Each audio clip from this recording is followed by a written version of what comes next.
Assalamualaikum viewers. Today we will discuss about consumption function and theories of consumption. So consumption is one of the bigger topic in economics. It is a very important topic because it helps to determine the economic growth, and also it helps to determine the success of an economy. And now first we will discuss what is consumption function.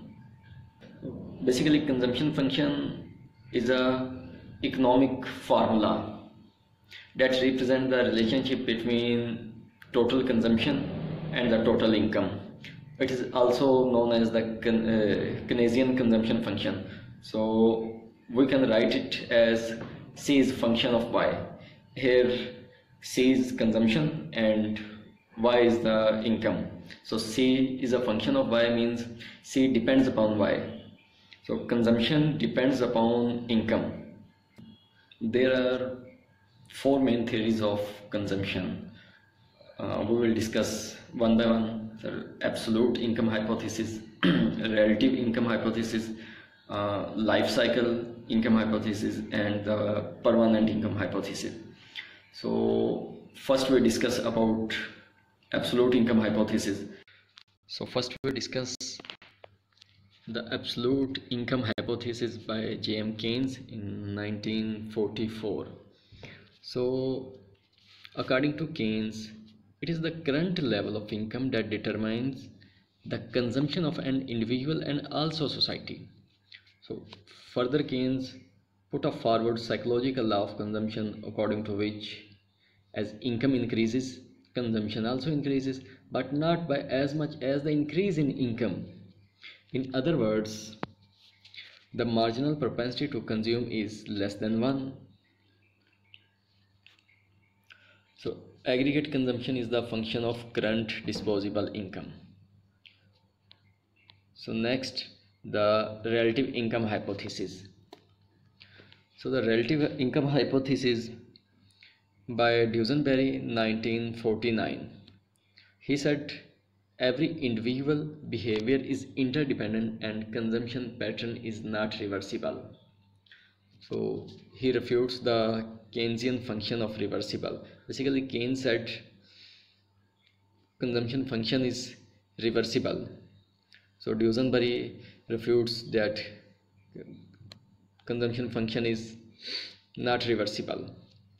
So here the Duesenberry gives the two reasons why the consumption function is not reversible. So one reason is demonstration effect and the second reason is ratchet effect. So the demonstration effect, in the demonstration effect we can say the relative income hypothesis suggested that the individual or household try to copy consumption level of their neighbors or the families in particular community. So this is called the demonstration effect.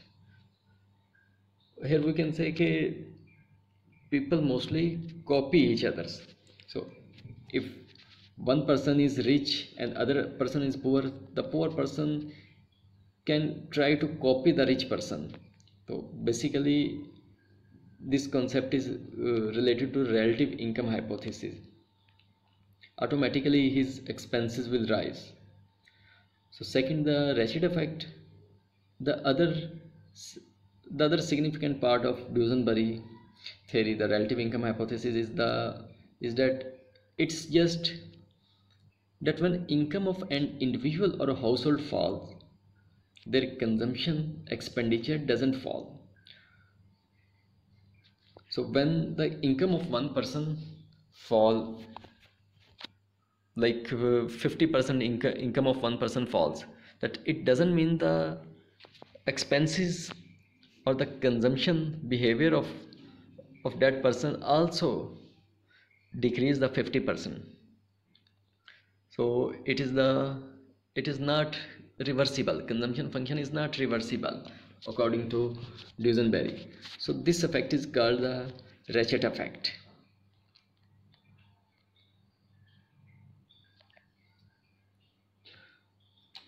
So third, the life cycle theory of consumption by Modigliani, Bernberg and Ando in 1950. This theory is also known as the theory of consumption,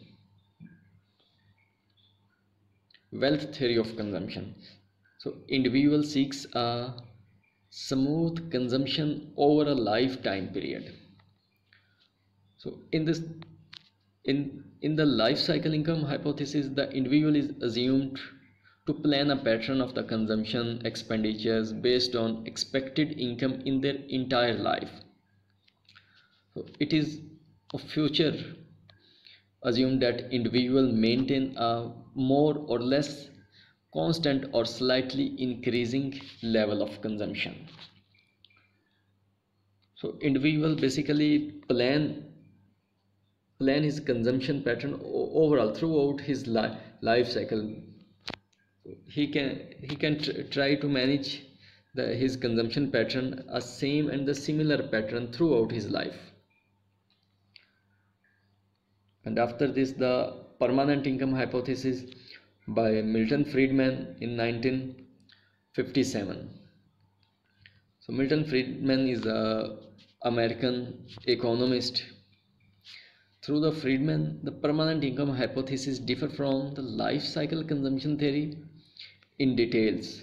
It has important common features with the latter, like the life cycle approach. According to Friedman, consumption is determined by long-term expected income rather than the level of income. According to Friedman, he said the consumption pattern depends upon the expected and unexpected income.